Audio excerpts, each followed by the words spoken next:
15th August 2020. At the stroke of midnight hour when the world sleeps, India will awake to patriotism and love for the nation. And just like a child, they will take them back to bed when they sleep. And while they wake up the next day, they probably forget to wake them up too. 26th January 2021. At the stroke of midnight hour, I am still asleep, hoping to wake up when the flag rises up in the sky at 8 a.m. It's been 6 months now. The last I visited humans of my country was on 15th of August. And now they are marching their ways to work while I am left in the same place since then. But it's an occasion today. It's an occasion today and I am in happy tears thinking of how beautiful it will be. If you already are not aware about who I am one of the childlike things that you probably last saw on the 15th of August. I am Patriotism. Well, I don't know how tomorrow looks like and where I will be.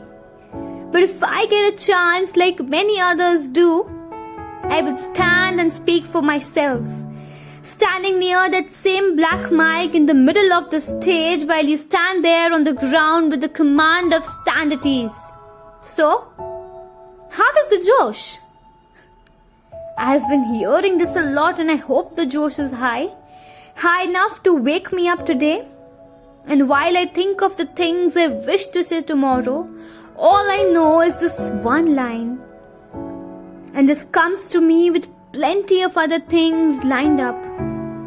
But I'm not sure if I'll remember any of them or everything will be like a dream that I never saw. My eyes are still closed, but I feel like I'm not into deep sleep. I can see the white desert of Kutch and half that desert completely changes its colors to khaki when it's of Rajasthan. Just like the cotton from the field is weaved into a white cloth which is dipped into the colors of saffron and green, turning into a flag which you will hoist and salute to tomorrow. While the people on border, they serve, salute and sacrifice for the same flag and the nation. I can see the rose petals paving its way to the ground while the Tiranga rises up in the sky. Are they here to welcome me? Well, maybe. You pick up that soil of your country and keep it tight in your fist, and little by little it keeps falling back on the ground and it feels like it's an hourglass. It's an hourglass which shows for how many hours will I be with you. The little of it is still in your hands and you apply it on your forehead like it's a sacred ash, and I don't know for how long it will stay there. But just when I feel like I am dozing back to sleep, I'll realize that it's mixing with the sand again and I had to be there for this much time only. While I can see the orange fires which leaves the ashes of the ones who sacrificed their lives for the nation, and yet I'm still alive. I'm still alive. Those ashes which mix with the sand or with water, the reminiscent of me is an inseparable part of them. And my eyes are filled with tears. They say everything works in a cycle.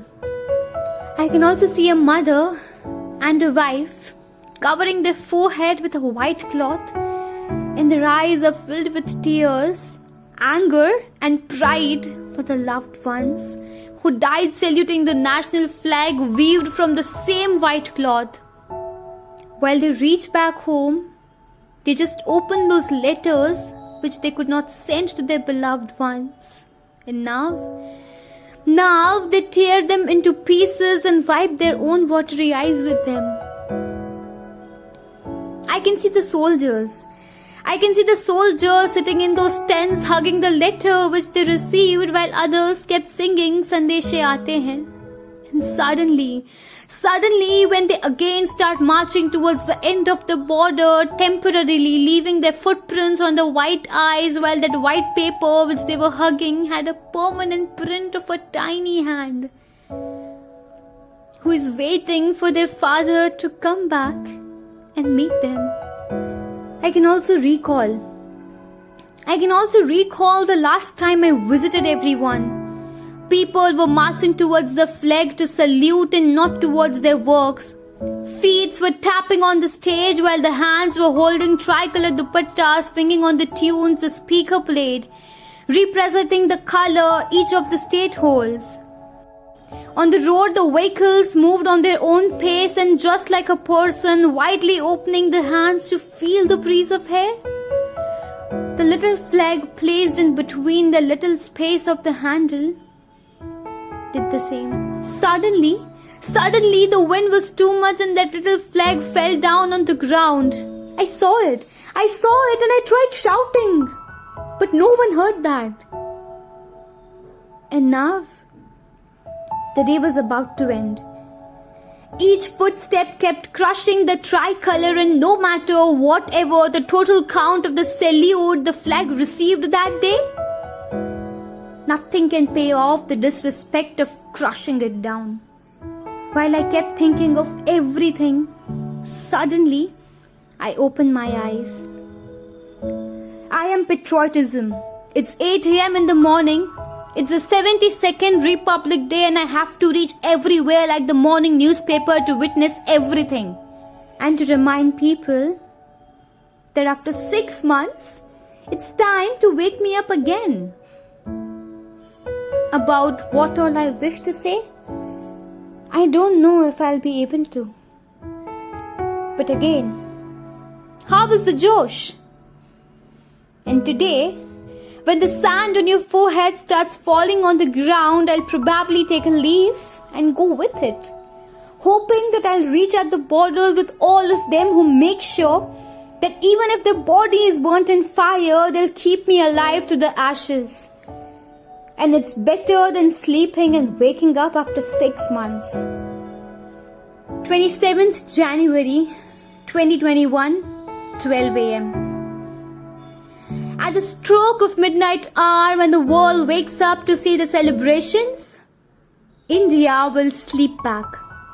But I will still be alive somewhere in the sand, waiting for someone to rub that sand which has a bit of me on their forehead, like a sacred ash. Hoping to visit you again on a national festival? Nationally yours, Patriotism.